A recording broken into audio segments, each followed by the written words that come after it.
What up, world? I'm Uncle Bill. This is Big Lumpy Couch. I'm joined, as always, by my co host and friend, Stimpack.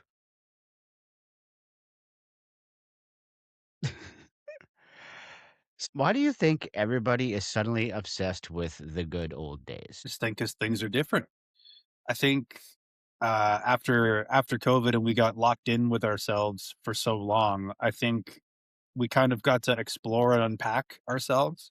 Things are just different. There's cameras everywhere. There's internets everywhere. Like we're being monitored and data and all this stuff, and it's so confusing when you can just plug in your N64 and play Ocarina of Time, or you can open up new packs of Pokemon cards and shit like that, and just kind of get that rush of whatever chemicals are churning from things like that. It's good old fashioned escapism and feels good. Things are getting crazy, bro. No, I definitely agree. I always described nostalgia as sort of basically an emotional DLC, downloadable content, right? Because every time your game gets hard, every time that you aren't really beating the bosses as much as you used to, you always go back to that level that you were good at, that you were nostalgic for, right? And why I use the DLC sort of metaphor is because I can think of Call of Duty. That's my video game is Call of Duty, and whenever shit's getting too hard in Call of Duty, I always go back to the old school Nuketown. I don't know. I think of it as emotional downloadable content. I think like any drug, I think if you indulge in nostalgia the right amount and the right way, I think there can be some healing properties to it. It really helped me like rebuild myself and find myself. Say, okay, well, go back to what you used to do, made you feel good. And then, I would like get Lego sets and play old games and watch old movies. And yeah, you kind of learn to hang out with yourself again. And you find pieces that you left behind, and yeah, you kind of rebuild yourself. And I think, but then if you like, again, like any drug, if you did go into it too far, now it gets addictive. Where I know people that have played certain games, just like that's their emotional support game, where like if they don't know what to do with themselves, they'll just boot the story mode of a game back up and bum, bum, bum, bum, bum, keep playing it, and then you don't see them for days. But yeah, I think like anything, I think there's some good to nostalgia. It's not all bad. Like anything, it's just moderation and balance. Definitely moderation and balance. Our brains have been running a highlight reel scam on us since childhood, and we gotta take that in moderation. If you live in the past too much, then you're not really looking towards the future. Einstein's definition of insanity was trying the same thing over and over again, expecting different results, right? So you can't expect the future to be any different if you're always living in the past. And I'm always curious as to why shared memories hit so hard. I mean, we do it ourselves, right? Here on this, we had an episode about EDM music and the 2010s and how that was the golden era of dance music. And I kind of wonder, are we actually missing the past, or is it that we just missed the version of ourselves that didn't have bills, it didn't have worries, it didn't have responsibilities? I think it goes hand in hand. I think but you know what the ultimate test of that is go back and watch that show. Go back and play that game. If it doesn't hit the same, then I got a feeling of a lot of it had to do with the times. Remember when this was new, when you were 12, when you didn't have grown thoughts. You weren't stressed out about, yeah, bills or anything. Your only job was to exist. And yeah, me and wifey, we were literally just vacuuming out our car around our old neighborhood. And she's just, like, yeah, I remember. Do you think it was just a times thing, or do I actually miss this neighborhood? I think it was a bit of both. When we first moved here, all of this whole scenery was new to us. It was exciting, and we didn't know what to expect. And now we're just driving through it, and it still feels good, but it wasn't as emotionally charged as when we first moved here. So I got a feeling it's a bit of both, but a big test of that is to go back and really indulge in it. Like, yeah, build your old Lego sets, play your old games, watch your old movies, just do things that you used to do that you outgrew, and try it again. And if it doesn't hit the same, or if it was empty or something, I got a feeling it has a lot to do with the time. Like me and wifey we're watching Canada Shore right now, the Jersey Shore spinoff. For shiggles, I went back and watched a few old episodes of Jersey Shore, and it's, man, that like we indulged in this because it was a hot mess. Now it's just hard to watch. So now I know that it was just about, oh, you got to turn into the new episode. It's coming out. And then you mix being a teenager in high school who's kind of doing the things that that we were watching, going out and getting drunk and doing the things that they do. You mix that in with that, and yeah, now you got the perfect kind of nostalgic recipe. So now when those things come back around, shit, I remember that thing, and I remember how old I was and what I was into and what kind of person I was when that thing was out and first coming on the scene. Which Call of Duty was it for you? Modern Warfare 3 was the first Call of Duty I owned, and I was kind of really late to the bandwagon of Call of Duty because when Call of Duty Modern Warfare 3, the original one, that's kind of like that's my point. And this whole thing is like there's a second Call of Duty Modern Warfare 3 that just came out about 2 years ago. Talk about capitalizing on nostalgia. But Yes. anyways, so yeah, the original was my first Call of Duty, and then me and my friends, JC and you, we play Black Ops 2. That's which is one I'm always really nostalgic for. And even me and like my university college roommate, we would play the old Modern Warfare 3 survival mode because I hate zombies so much that the survival in Modern Warfare 3 was just so peak to me. Just so peak. I think you're the only Call of Duty fan, specifically Black Ops Call of Duty fan, that doesn't like zombies. How could you not like zombies, Bill? Because they come out of fucking nowhere. You're in a That's corner the point. like That's the this, point. right? And then all of a sudden you're dead because a zombie just spawned out of the fucking wall. And there's no gradual transition. Like, okay, you get one zombie, then you get two zombies, three zombies, right? It's just like 1, 3, 5, 1,000. I just don't like zombies. Like I play military games to kill people. Okay. No, that adds up. Versus like, yeah, a lot of zombie fans are like, I just like gratuitous violence. I just like ripping bullets and killing shit. They're like, no, I need the, you gotta kill people. You can't kill zombies. Yeah, with the Call of Duty Modern Warfare 3 coming out again, it's almost like brands have figured out some sort of cheat code. If you can simulate a certain sound, that one smell, that one retro font, and suddenly you're an 8-year-old eating cereal in front of a tube TV again, Mhm. right? And I don't know, it just seems that's what we're being sold now is just, hey, remember when you were a kid? Yeah. Yeah, exactly. That's what a lot of my algorithm is feeding me because it's hard to look away. Like when I see an older brother compilation, you see like Xboxes and Mountain Dew and skateboards and Slipknot and stuff. I just want to watch this 1 minute reel. It just feels good listening and watching this stuff, right?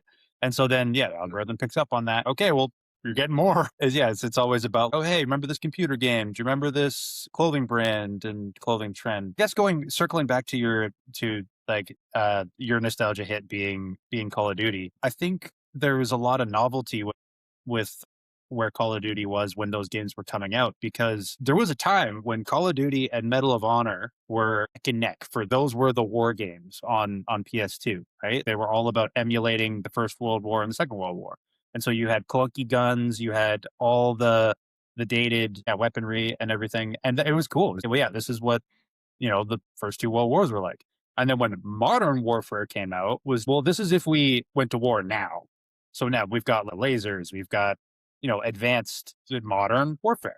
And then because that did so well, okay, well, let's see how they do with Black Ops. So now we've got crazy advanced guns. And then I mean, I kind of stopped playing COD after Black Ops.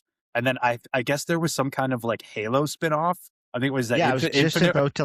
just about to rant about that. Because you said it went from, World War One, World War Two, and then modern warfare, the war in Iraq and Afghanistan and stuff like that. And those were actually playable maps, which were crazy. Like you could actually Right? Like, go there. yeah. I think it was, Black Ops 3. And they all of a sudden developed that and I never liked Halo, but I was never Uh, really an Xbox guy. I was always a right. PlayStation guy. Yeah. That's my only beef with Halos. I was just never really an Xbox guy. But they brought in that Halo thing where you can jump. Yeah. Ooh. Right? And so all of a sudden you're like, do, going around your building, and then someone shoots you in the top of the head. Yeah. And you're like, where the fuck did you just come from? Yeah. Right. And the thing is, it wasn't just like a jump. It was like you could sort of float there. And then I was like, you know what? I'm an old man. The kids are flying nowadays. And I'm sorry, I don't drink or drive, and I don't smoke and fly. Well, okay, but like anything. So let's say you start off with one version of one thing, and well, that's cool, but give me a little more. and then it gets bigger and better and faster and more shiny and more new. And then eventually it gets so watered. Yu-Gi-Oh, for instance, that's probably like my biggest nostalgia hit is when I see Yu-Gi-Oh stuff and everyone's into it and they want to play the games. But let's look at the actual Yu-Gi-Oh card game for a second, where first you had, I think there was 4 different types of cards, right? You had trap cards, magic cards, monster cards, and I think fusion cards and ritual cards, which were pretty rare, but maybe 5. And that alone was hard for at least my attention span to keep up with, was those 5 elements and then all the rules, and each card kind of disrupts everything.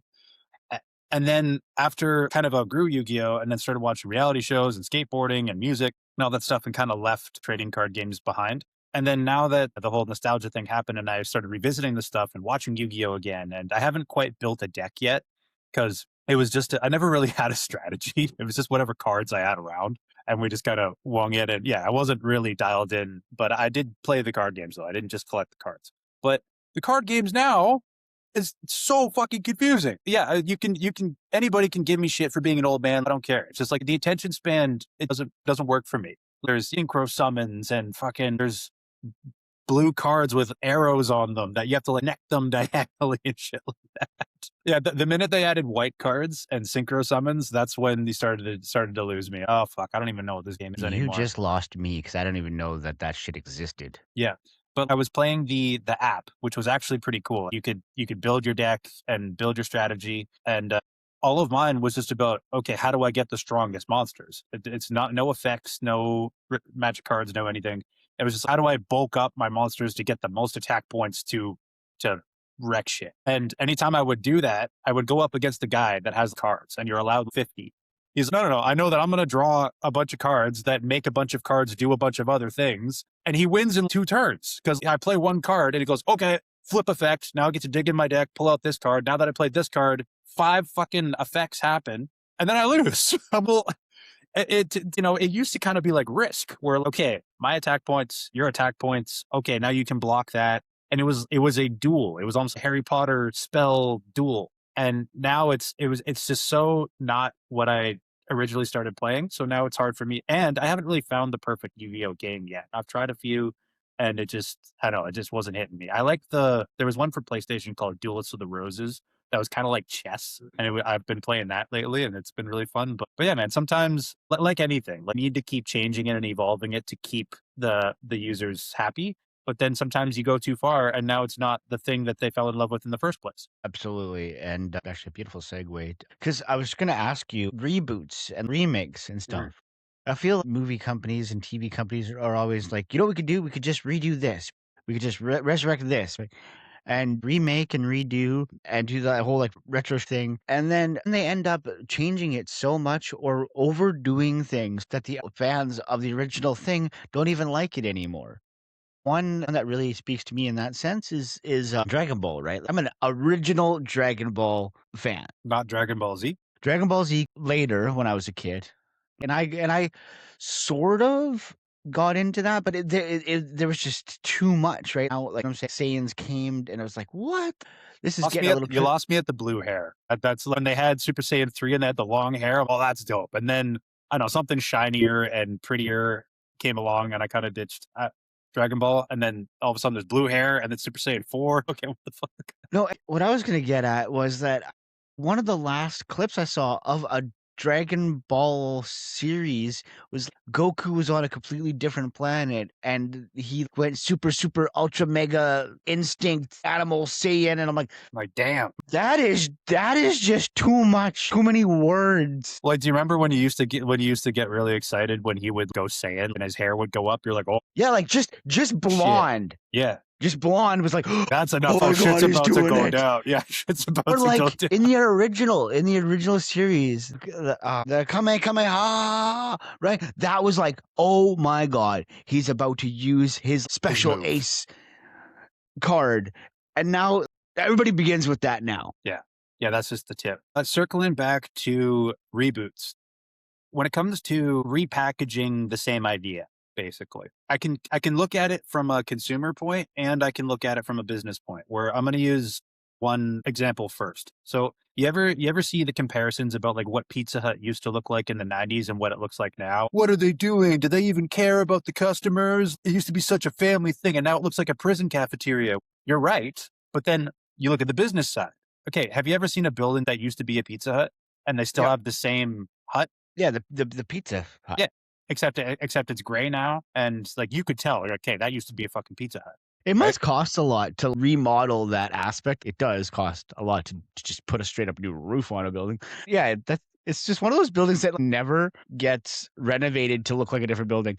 That and a KFC, like I've seen multiple Tim Hortons that used to be a KFC and they just turn the bucket into a Timmy's cup. Exactly. And that's kind of where I was going with this is like, well, no, it's because like the reason they look like prison cafeterias now is because back in the day, yeah, when you made a Pizza Hut and you had the Pizza Hut on the hut, you could tell that that was a Pizza Hut. But then now try and sell that fucking building. Right? Like think about how many businesses like, are going to turn that down because yeah, they don't want to restructure that roof, right?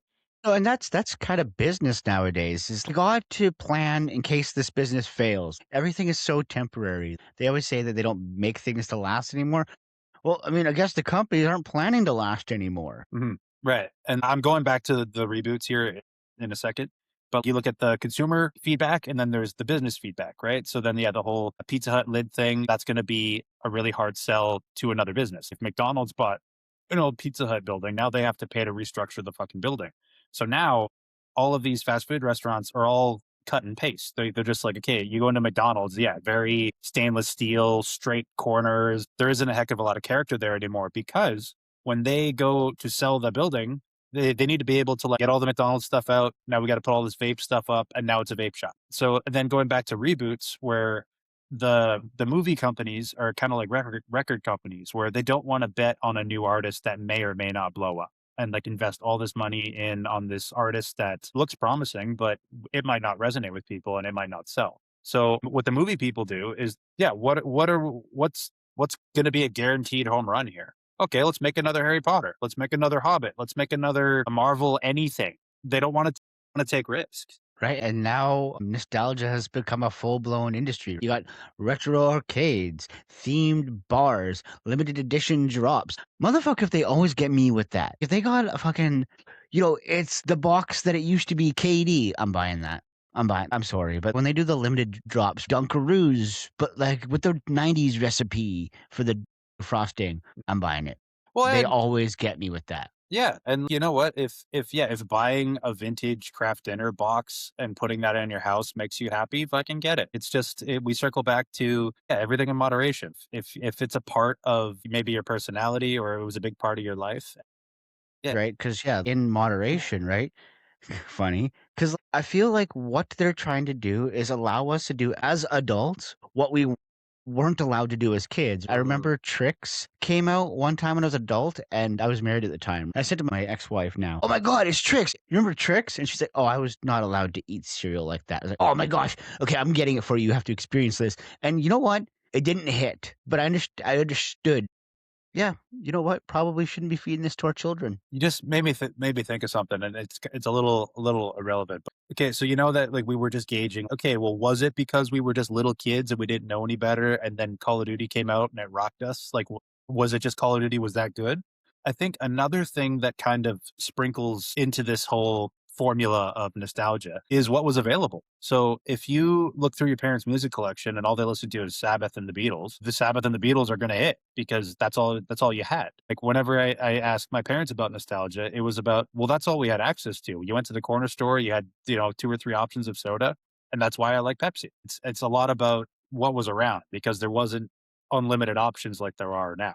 Right. And now they sort of capitalize on that scarcity and that legacy sort of branding to create hype because so that's all they had when or what all we had when we were kids and then goes away and then they only release a little bit at a time and now adults right as adults because you want those memories you want that childhood memory back in your house so you're willing to pay ridiculous amounts of money But yeah. for that thing. Think about Pokemon cards or certain Yu-Gi-Oh cards or things from our childhood. Okay, for example, an N64, right? It went down to where you could almost find that at a Valley Village or a thrift store at one point to now you have to pay over $100 to get one because, nostalgia, right? You want an N64, you wanna play GoldenEye, you wanna play Mario Kart 64, so you're gonna pay it.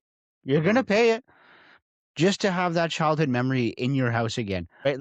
You know what? Honestly, I would pay that just to play the game I used to play as a kid with my kid. So yeah, there's obviously grown used to be nostalgic kids and now they're nostalgic adults that want to revisit those memories and then maybe pass them over to their kids and maybe that magic can work with them. But then there's also the grown nostalgic kids that don't have kids that's all they're going to do now is go to Disneyland and buy Pokemon cards and see where the almost where the stock is at with with how much these Pokemon cards are going for. I mean, I'm very ignorant to this whole world, but but holy shit, man! You can get a PSA 10 Charizard going for five figures, like 50 grand or some shit. Like that's insane. And I heard that the trading stores shops are getting broken into and like raided because now, okay, if you started a trading card shop, regardless of what it is, Magic, Yu-Gi-Oh, Pokemon, all of the above. If you opened a trading card store in 2016, yeah, you'd still get good work. But then after 2021, the 22, 23, now they're in the same category as luxury watch stores. Now, yeah, you get people breaking into stores and stealing all the expensive Pokemon cards. And if all goes well, you can make it out of there with 300 grand. And I bet you that like the people that build these mom and pop trading shops didn't sign up for that when they started the store. Yeah, we just wanted to, yeah, just we're nostalgic for this stuff and we want to help other people with their hobbies and feeling better. Now, yeah, it's a totally different space. I don't think they signed up to have that kind of pressure of yeah, we're basically like a luxury watch store. I think that industry itself kind of was a self-created problem because people are like, "Oh, you know what? This card's gonna go up." So then they go on to eBay and then they try to find that card or whatever they're trying to make increase in value, and they collect as many as possible and they sit on it for 10 years, 5 years, and then all of a sudden, the market of that thing shoots up, and now that card store has about 20 of them. So I think that industry has kind of created itself through greed. And I think that also the people that are breaking into those stores aren't the people like you and me that are nostalgic for those things. It's again those people that are just willing to capitalize on the fact that they're worth a lot of money. Now they're easy to steal, break a window, boom, you're richer. Because when you steal something, your intentions is to sell it, not to keep it. So again, I think the people that are breaking into those stores are not the people that are actually nostalgic for the thing, but somebody who's just willing to capitalize on that nostalgia. Well, yeah, and sometimes they don't even know what's worth what. Like I heard, I'm just using one example, but like I researched this card store that got broken into in Japan. Like I saw the thumbnail of like a bunch of glass on a trading card game shop floor, and I was curious about it, and I followed the rabbit hole down, and it's this trading card shop in Japan, and apparently like the robbers that like broke in, they went up to them and said, which cards are the expensive ones? Tell us what to steal instead of just yeah getting whatever the fuck they want. They could steal a bunch of cards and make it out there with $2,000, or they could go to the ones behind the glass or behind the counter, and then you get the PSA 10 Charizards, and now you've got 50K for one card. Yeah. Yes. Which ones are expensive? That just goes to prove my point, right? That's sort of like the dark side of nostalgia, right? Is that like industries are willing to capitalize and people in stores on what is just essentially us just trying to relive our childhood, right? To go back to when we perceived the grass to be greener. I mean, and then there's also the opportunity for connection too, where bars are having Smash Bro tournaments. And now what you thought was just you and your friends, well, no, this game meant a lot to a lot of people. So now you can come through and use your strategy and enter a tournament and it's great. And now you can meet people with this common love for this one thing. And I think that, that's really special too. Yeah, you as a producer, you know more than anybody that if you play the right song at the right time to the right people, th- everybody's gonna go crazy, right? If you play Smash Mouth All Star to a bunch of millennials in a club, you don't even have to play the song because they're just gonna sing it for you. I On get this- no, I get it. And you're right too. That's my karaoke song just to kind of feel the room out to see where everybody is. If I know I'm going to be at a karaoke bar for a while and probably get up there for two or three songs, I'll start with All Star. just to see where the call and response is. Like, do people want to get up and be goofy, or are they just going to be just, yeah, kind of swishing their drink around like, okay, next. right? My karaoke song is "Piano Man" Nice. by Billy Joel, probably for the same reason. And also because me and my buddies, we sometimes will do it as a duet, and when he sings the line, "Bill, I believe this is killing me," it does kill me every time. Nice. I want to have a serious karaoke song, like, because I just do fun ones, but I want one that takes a little bit of voice and actually practice it. I don't know which one yet. See, I always go Garth Brooks if I wanna, like, get the emotional. I can do "Sad Cowboy" and still sound pleasing to the ear, right? My go-to one in that sense is "Friends in Low Places," Garth Brooks. Yeah, that's fun. And then you mix it up with probably a lot of people at the bar will know that too, and they can kind of help lift you up. Okay, this is this is a really specific take, but I hope it lands with somebody. But I've thought about this before, so I've been thinking about what's going to be my next karaoke song. So like the next time we're at a karaoke bar, I'll look for that song. It's going to be there, and I'll go up and make the people have a good time. Because one of my favorite songs ever is "Honky Tonk Woman" by the Rolling Stones. But a big part of it is because of Charlie Watts's drumming. Like, I love the rhythm of that song, but I got a feeling that, okay, so there's the real version and then there's the karaoke version, right? And the karaoke version is like the K-Tel Mini Pop Kids version of the original song. So you've just kind of stripped all the good, warm lighting with it and replaced it with fucking hospital lights and all that stuff. So I got a feeling that if I get up there to sing "Honky Tonk Woman" by the Rolling Stones, they're going to give me the karaoke version, and then the drumming is going to be on a very, very tight grid. And so a big part of why I think it would be fun to sing is because I can whip my voice around like Mick Jagger does on top of Charlie Watts' drumming. But I know it's going to be stiff and robotic. I don't want to be up there twirling doing my Mick Jagger impersonation. But I got a feeling that the drumming is going to be so stiff that it's not gonna feel the same. You know what? I always think about key. Sometimes they have to change the key for you to be able to sing it, but I've never really thought about, yeah, if they try to make it more, yeah, rigid, that it would lose the flow. They have to make the not even the PC version. I guess it's like, yeah, the radio edit version of the original song because there's a whole bunch of licensing stuff that goes into if people are paying you to host a karaoke night, you can't be having other people sing unlicensed music. So they can't just play shit off of YouTube because if there was some kind of record person in the bar, they could get them in trouble and all that stuff. So most of the time they'll pay for some kind of like karaoke subscription service and yeah, they'll have the watered down versions of those songs. So can almost guarantee it that it's not going to have that funky ass like human drumming feel. It's going to be very stiff and robotic. Yeah, I never thought of that. Yeah, the beat might change. The things I don't think about because I don't spend my life thinking about music, to spend my life listening to music. How do you think nostalgia can rewrite history? Do you think it can? Do you think if we like spend too much time living in the past, we'll just recreate the past? And is romanticizing eras that were past, were they actually that great? Like any creative process. You can take what you love and copy that, or you could take what you love and then you kind of merge with it and then put your own spin on it. I don't know, there's copying and there's stealing, right? So like I read this book, Steal Like an Artist, and it's a quick read and it's really, I don't know, it really breaks down that there isn't a heck of a lot of originality. There's a bunch of different ingredients that kind of all lead to the same thing. But so don't burn yourself out trying to create your own ingredients. I'll use this analogy because I've been waiting to put it on record somewhere. But because I've been thinking a lot about sampling and sample era and stuff like that. So can nostalgia help write like can we look back to start writing forward? That's what you're asking, right?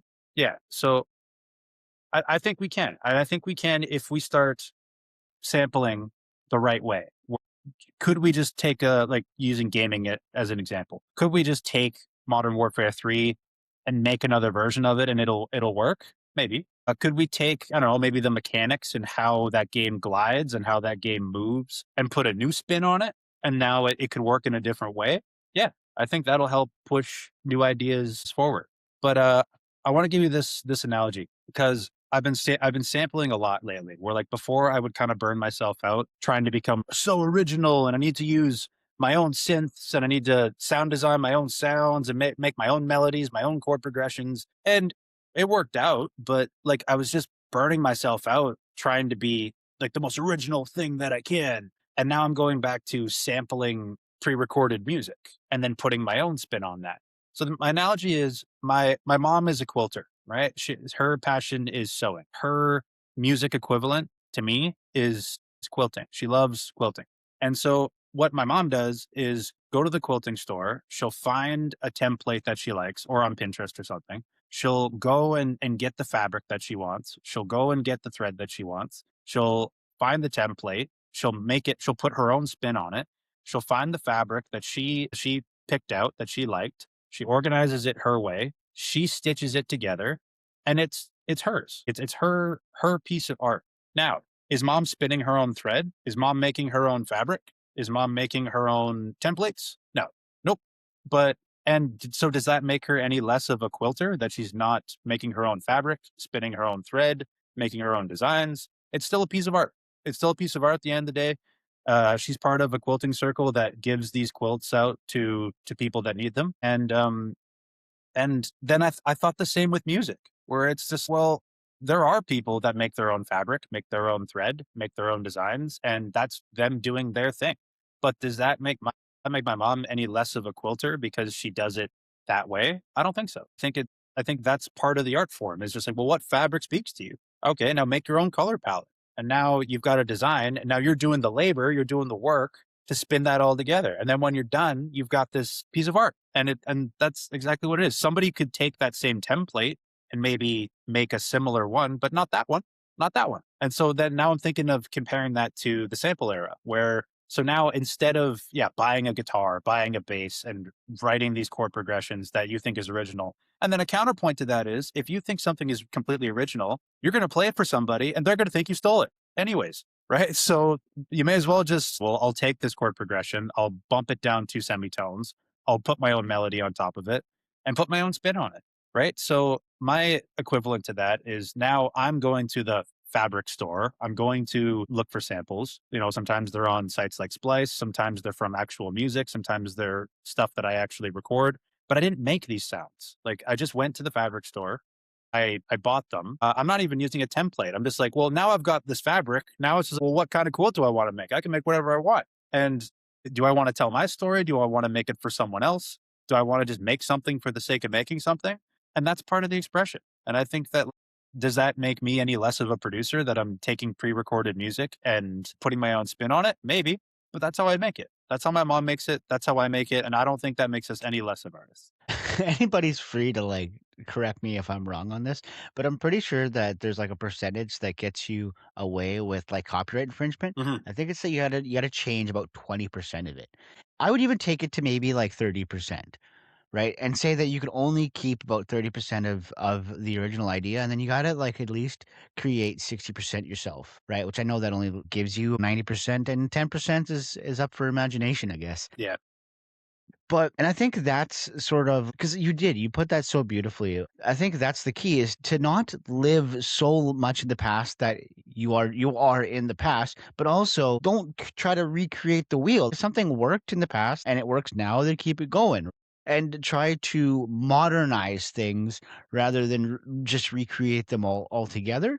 I think that's a good. You need to find balance in nostalgia. I think that's a good way to put it. I'm gonna close this out with one last question. What do you think that today's youth, the kids of today, what do you think they're going to be nostalgic looking back on? I'll give you one off the top of my head. I think Bluey. I think Bluey is going to be their Blues Clues. I guess there's different degrees and different levels too, right? So obviously the Gen what beta kids, I guess, that are coming out now that are like 5, 6, 7, 8 years old, right? My daughter is Gen Alpha. Alpha. Okay. Yeah. So yeah, the new kids, the new wave, right? So the young kids, the our equivalent of sitting down and watching Teletubbies and fucking Barney and Blue's Clues, is going to be the Peppa Pigs and the Blueies and the Baby Sharks of the world, right? So yeah, there's definitely going to be the little kid ones, but it's a good question, Bill, because of how personalized the algorithm is and how content is. Whereas before, okay, kids, let's watch TV, you've only got a couple options. And there's a good chance that you're guaranteed that other people are going to be watching this. Whereas you could pull up your own niche thing on YouTube Kids And now you've got, you know, personalities like Miss Rachel and all these other influencers that are like specifically making kid content that isn't necessarily like, well, everybody's watching this. I know everybody is watching influencers like Miss Rachel and stuff, but then there's, yeah, there's different degrees of, okay, well, I don't even know what's on Disney Channel now, or are people even watching TV? I asked my cousin, who's her youngest is, I'm probably going to botch it, but maybe 8, 9, 10. And any of my friends that have kids that are around that age, I'm like, what are they into? What's speaking to them? What are they into? What are they stuffing their heads into? What are they curious about? What are they passionate about? And she said streamers. She said Twitch streamers, people playing video games, people watching people play video games. So I got a feeling that people are going to be nostalgic for that. Maybe not playing games themselves, but maybe watching, you know, watching Ninja play Fortnite, watching, I don't even know a lot of streamers. If there's any good cartoons out there that are coming out now, maybe some. I haven't been too tapped into like what's coming out now that's in that age group because it's not really speaking to me. So like, yeah, there's the kid stuff that's gonna say from like age, let's say 0 to maybe 8, and then from like maybe 9 to about like 12, 13. I don't really know what's going on in that kind of gap. And then you've got um you know, it's all up from there, like maybe 12, 13 plus, then it's just like, what are you into? You've really got endless options. So it's hard to answer that. But yeah, I think maybe people are going to be nostalgic for maybe Peppa Pig, for Bluey, for maybe Minecraft and Fortnite and games like that. Even just, I know we talked about this already, but even people just being nostalgic for 2016 kind of blows my mind. It's just like, well, yeah, now we're talking about fidget spinners and hoverboards and Damn Daniel and Fetty Wap and trap music coming in and EDM being at its peak and stuff like that. It's, yeah, I didn't know that that was going to be a good old days. No one gave me that memo. Well, we were in the good old days. They're just like, oh, hey, might want to take some pictures and take some notes because this ain't sticking around. What do you think, though? Also, the most nostalgic people are raising the kids nowadays, like millennials, right? Like, look at me. I literally have the 90s bus seat as a Yeah, t-shirt. nice. Purposely wore this today. But and I think kids nowadays, because I'm trying to think of like what is my daughter into, right? And she gets nostalgic for the same things I get nostalgic for. Like we are shoving our nostalgia so hard down our kids' throats that now they like the same things we used to like. I So think you got a, yeah, you got a point there because I think they're just gonna be nostalgic for the same. We're just gonna recycle our nostalgia, and they're gonna be like, "Oh my god, Pokemon and Yu-Gi-Oh!" Because my goodness, like one of my daughter's favorite things is Hello Kitty, and give me a time period that Hello Kitty wasn't the shit. you just made me think of something. So when we were growing up, we would look at what our parents were into. Let's look at their music. Okay, well, AC/DC, Metallica. I guess we were a little too young for like Nirvana and stuff, but like I know they were around. But yeah, like look at like just the music, for instance. So this is pretty cool. So now that we're growing up and we're having our own kids, and we want to, yeah, watch Pokemon. We want to watch Yu-Gi-Oh and anime and listen to the music that we listen to. So now I think we're going to keep that moving forward. Where, well, before, yeah, we were into similar stuff that our parents were into. If they had a similar music playing in the house, we would kind of grab onto that. And well, if mom and dad are into it, maybe I'll be into it. So now if you've got a freaking Pokemon card man cave and your kids walk by that every day, they're going to be curious about it. And we're going to keep it going. If nostalgia was a big part of, or I guess just pop culture and media. If pop culture and media were just a big part of you being happy, then run with it. Run with it and put it all over your house. Like you could show it to your kids. If they like it, it becomes their thing. Great. You know, whenever I see an 8-year-old kid walking around with a freaking Pikachu, Bulbasaur, and a Squirtle shirt, that's pretty cool. If you enjoy something and you pass that down to your kids, that's beautiful. And as long as you're not trying to relive the past and you're looking towards the future, then I think that's healthy, right? I think that's a big part of the balance. Yeah, going back to your question of, well, can we look back nostalgically at the past to help write the future? I think you have to remember to do that. I think that's part of the balancing act is sure, you can dip your toes back into like, oh, remember when you were a kid, remember the good old days. But now, yeah, let's bring that forward and not just say, hey kids, look at, you know, let's all look back. I don't know, maybe who knows, man? Maybe that'll inspire them to become animators. Like that'll inspire them to be, I don't know, interior designers and be good with colors and colored palettes and stuff like that. Like, yeah, who knows? I think it's as long as you don't forget to moderate and balance, it's the stout is not so bad. It could be a good thing. Absolutely. Well, that's all we have for you this week, guys. But always remember to tune in next week. And until then, have a good one, world.